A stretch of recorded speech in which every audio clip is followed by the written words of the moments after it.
Hello, storytellers. Storytelling Run. I want to talk about die ranks, die rank results, and dice pools. Okay, it's very. This is the kind of like the quintessential part of the game, the dice mechanics, and I really love this system. And I was told by a veteran RPG guy, like, hey, where'd you get this from? I'm like, oh, I don't know. I kind of put this and this together, and he goes, well, it's a pretty original idea, and I'm like, oh, I didn't think of it that way.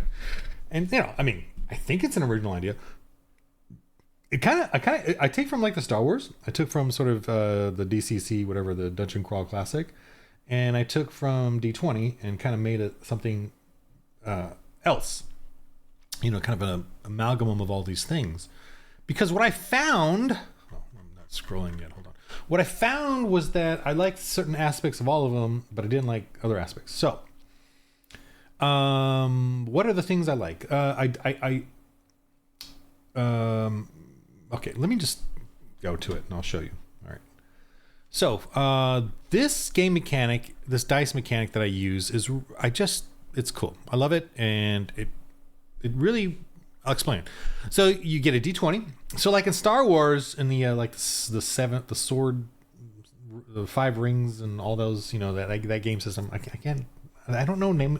I don't get nomenclatures down. Whatever, naming conventions of things. I don't remember trivia like that, like names of places and people and things in games. Okay. So it has a where you throw the dice, and it's a dice pool, and then you pick out the symbols, and you separate them out, the good, the bad, and Star Wars, the Star Wars FFG game I played was fun, but it got, as the characters got more and more dice, it got kind of, you roll and you can't really tell what the heck's going on until you sort the dice, and I just found that not that great, even though I got all into it.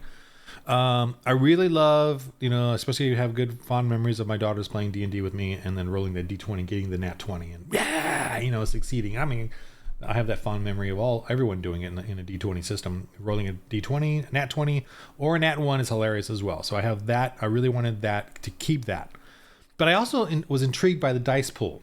Okay, so I really wanted something to do with the dice pool. What I hated was when people got like +8, +10 to their roll based on whatever, I don't know, their strength and their magic items and everything becoming this constant number. I didn't like the constant number of +8, +10, +11, +12, when they got up levels. And I also didn't like that, you once you get to 7th, 8th level in D&D, it becomes very unwieldy. Everything has to be demonic or god, demigods or giants or super, to fight. I didn't like that. I don't like that feel of being a DM, and I don't like it as a forced storyline where you have to basically deal with pagan gods at some point when you get 10th level or so. You have to deal with liches and super wizards, and then every NPC you make is so ridiculously, and didn't like the long turns of high level characters as well. Okay, so this is my solution to that. And it has evolved. The only way I believe in evolution is by we actually designing and creating it that way. Into this, you get a D20, you get your trait, which is just like an ability score, same thing, and same number. Like prowess is, starts off in the game as 3, 2, 1, 0, -1, -2, these 6 traits. Your prowess is what you use for melee. Your awareness is what you use for shooting. So there's, intellect, obviously social. Savvy is, it's in sci-fi, it's more technical. In the fantasy and Dark Ages, it's more like thieving stuff, pick locks, all that kind of stuff. Okay. So, the trait is the only constant number, and I try to keep that down between, -2 to 5, 6 tops kind of thing. If they want to go above 6, they have to subtract from another trait in order to raise that one, and it gets expensive, cost glory points. Okay. But what they can get is die ranks. Die ranks is what you can do to upgrade stuff. As a skill, you get die ranks, and all kinds of other factors and blessings and things like that. And they all combine. Okay, so you go from a D4 to a D6 to a D8. So if you have 17 die ranks, I'll go into the higher numbers here in just a sec. But if you go up to 5 in die ranks, and you get a D12. And the reason I like this system is because you can throw in as many die ranks as you want, and getting all these dice, but you can still roll a 1. You can still fail there's not a constant number that you're always succeeding unless you roll a nat 1. You can fail, and I can throw rats at you, and they can still be a problem. Generally, not that much of a problem, but still, there's a nice area in there where I can have bandits. You can always encounter bandits and pirates, and they don't have to be super high level. They can just be dangerous in their own in their own way, and you don't just cut through them so easily with plus 11 every time, plus 11 plus 17 attacks in a turn or whatever. Okay, so how does this work? Let me see over here. Okay, here it is. As you get die ranks, let's say you're a sniper. You're a sniper. Your aware is +5. You have an awesome sniper rifle. You have high ground. You're waiting for this vehicle that's driving by, and it's got slaves in it that you're trying to rescue. That kind of thing. Now your cleric's with you. They're going to give you a bless. You've been waiting for an ambush. Your stealth is great. You hid. They don't know you're there. So these are all die ranks I'm describing right now. I'm describing die ranks to you. Your skill, 3 or 5, you're really good at it. You have 5 skill die ranks in it. Your weapon is awesome. It's got 3 die ranks in it. See, you have a bullet that you got, a special armor piercing bullet that has 2 die ranks in it. The blessings he's going to give you 7 blessings. His faith points. He's going to use up 7 to do it.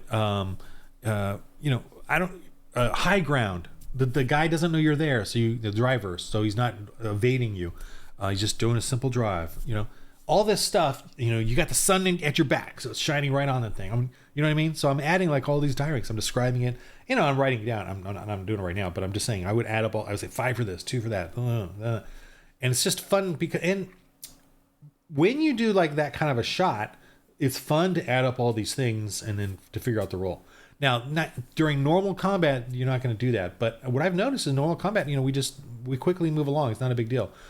It's when we put in a bunch of die ranks, when it really matters, that we slow down. But it matters, and it's kind of a fun little thing that happens.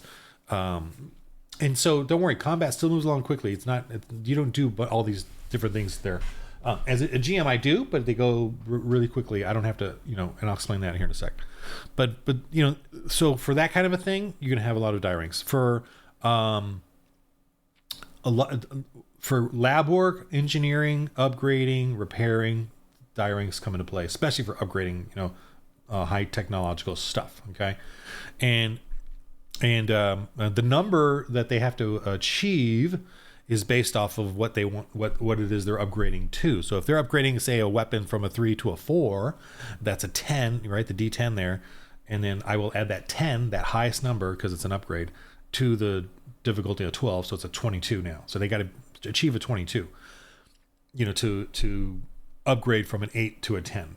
And that's how I do upgrades for things. And I tell them, you got this supplies you need, this high tech supplies, tech spice. So it's expensive. They have a lab, whatever die ranks they add to it. And if they fail, if they don't achieve it, then they lose all that stuff, and the time. So it could be costly. Now, if they roll really low, I'll say, well, you damaged your weapon because you rolled really bad. But if they achieve that number or higher, it's just they got to achieve that number. Then they upgraded it to that one. Okay, so that's how that works. What else? Now. So the thing is, if you get a lot of die ranks, it turns into a dice pool, right? So that's see right here, die ranks to dice pool. So like for the sniper on the top there, with all these die rank bonuses, he's got to shoot out the tire. He's aiming for the tire, and and I'll explain the penalties to that as well when you pick a specific part of a vehicle. But that penalty does not matter into his roll. I add it to my roll, the defense. Any penalties, just so you know, as a GM, I don't have them do. I do them on my end. Okay, so let's just say 17 die ranks. He's got 17 die ranks to hit this vehicle, right? And to hit a specific part, he only needs to roll above a 20. He can still hit it from whatever its defense is to 20, and then I'll hit it regularly and do a random part. But if he rolls above a 20, he gets that specific tire that he wants and does damage on that tire, to disable a vehicle or engine, whatever he decides. Okay, so... And that's how if you pick a specific part to hit, even a body part or ship part, that's the rule is, you get a minor penalty, and you got to roll above a certain number. You can still hit it with the regular number, but in order to get the actual part you want, it's got to hit above that certain number. Anyway, that's another side rule.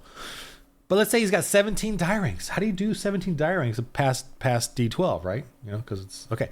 So every five is a D12. So 17 divided by 5 is 3, remainder 2. So 3 D12s, remainder 2 is a D6. So the person is going to roll the D20 plus their trait, like plus 5 awareness because they're sniper rifle.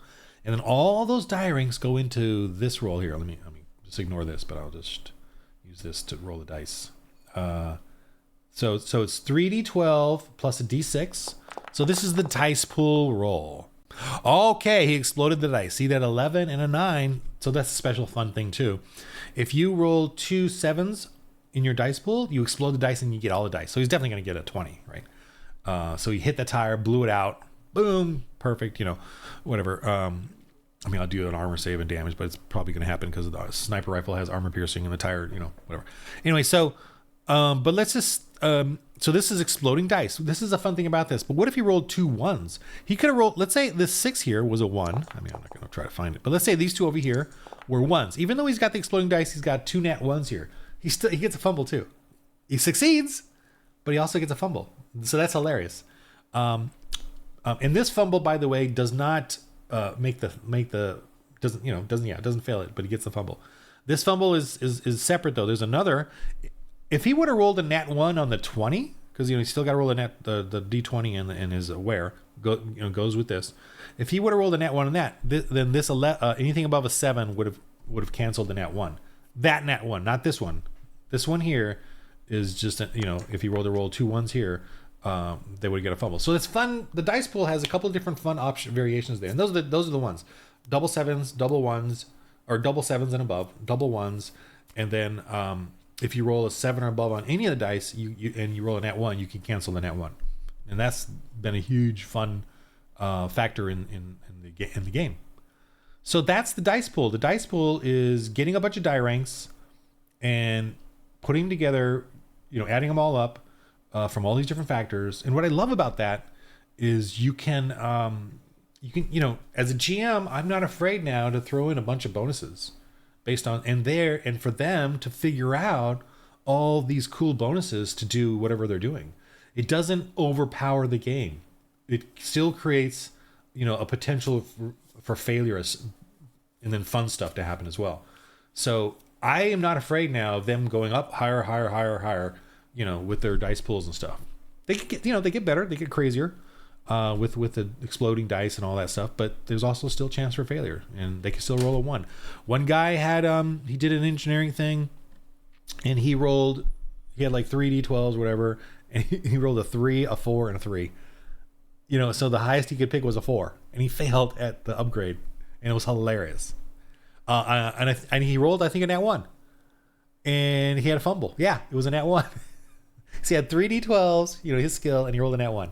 So he still failed, and he ruined the gear that he was trying to upgrade, or the gear that he was going to add to the up. He had a cool comm links that he was going to add to his comm links, and he ruined it.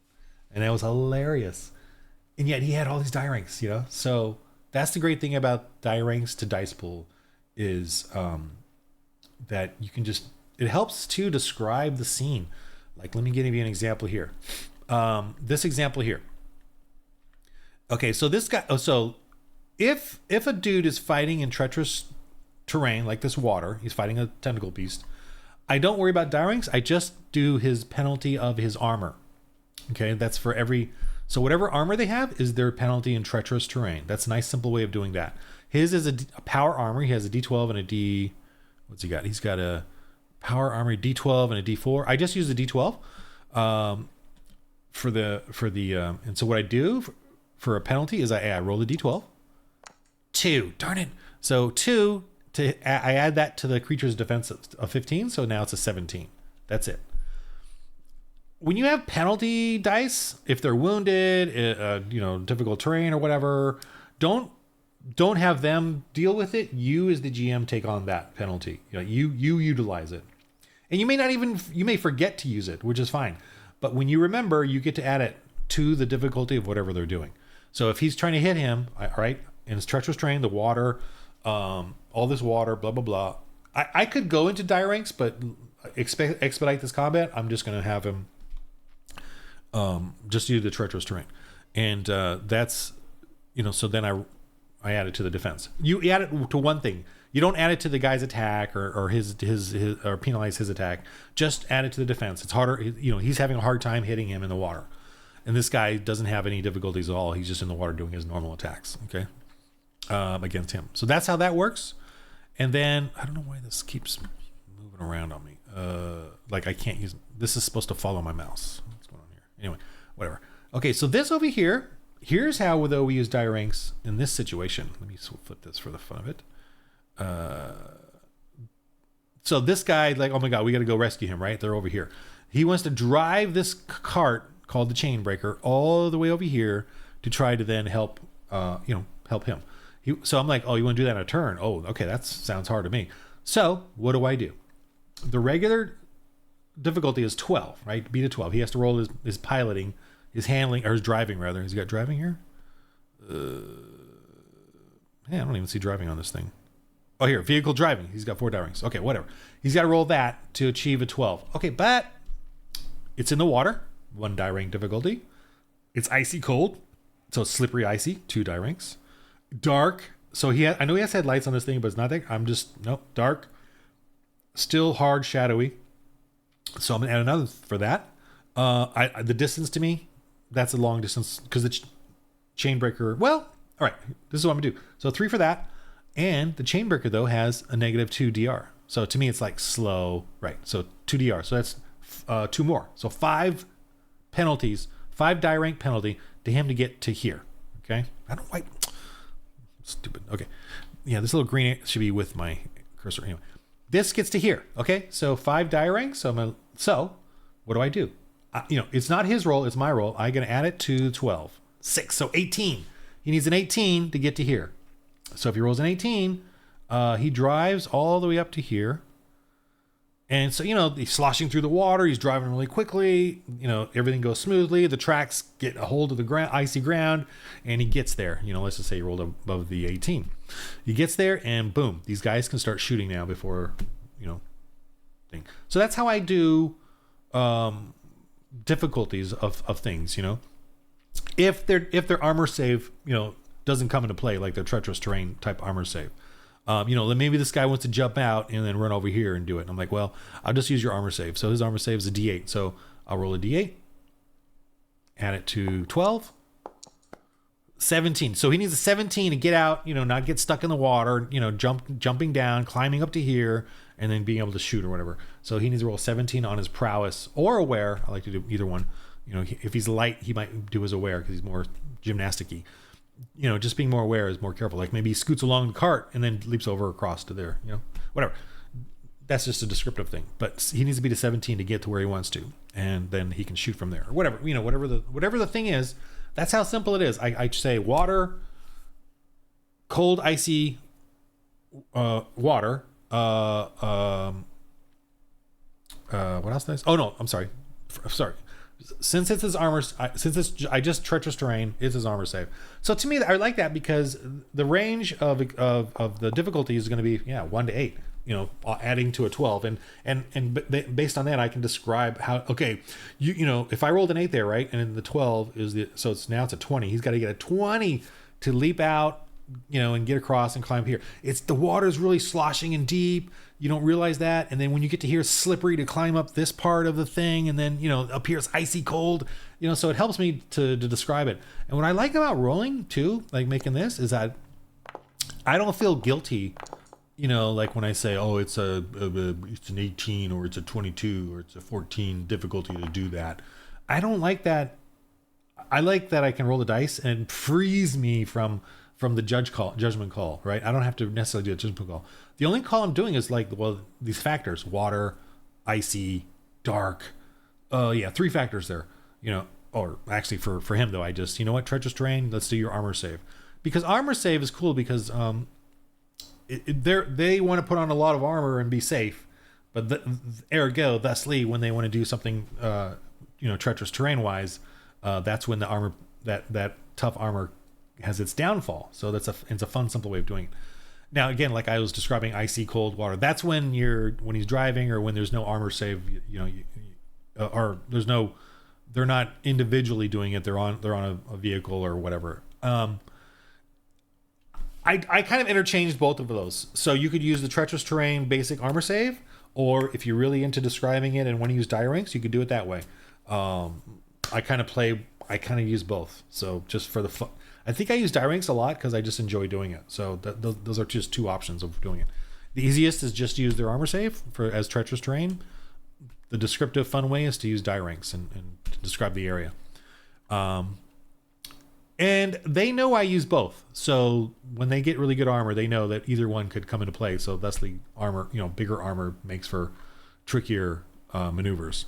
Okay, so that's, and I did that a lot in this because look, there's all this different terrain, water and toxic pool over here, and they fought this creature in the water here, coming down this shaft and dealing with stuff. There's all kinds of like factors that you can add die ranks to, or just make it treacherous terrain, or add die ranks to, and add to that difficulty of whatever they're doing. And that difficulty will add to the defense of the creature, or it'll add to the difficulty of whatever the task is they're trying to do based off of a 12. Okay, starting with a 12. So that's how die ranks to dice pool work. Getting a high bunch of die ranks will turn it into a dice pool, and that's a fun thing. And you still get a d20, and you still get your trait. Okay, so that's the basics. There's another die rank result thing, which I'll do in another video, but this is just you explaining that part of the game aspect. And the die rank result part has to do with prayer, surgery, engineering, the advanced stuff in the game anyway that you guys would do. That goes above and beyond the just a basic succeed number. That's how much you succeed by, and then you get die ranks to add to something else like prayer and other things. But I'm gonna keep that. I'll do that in another video, the die rank result type of thing. Yeah. So okay, just want to explain die ranks to dice pool and how I use it along with treacherous terrain, or and die ranks to dice pool and the difficulty there. I think I explained this. Anyway, just another fun video I'm doing about this game that I love, and I'm not only the creator of it, I actually do it and I put myself out there on YouTube to show you guys, unedited, raw, let's role play kind of thing. Christians in space, or Christians role playing. So in the game of life, roll holy dice.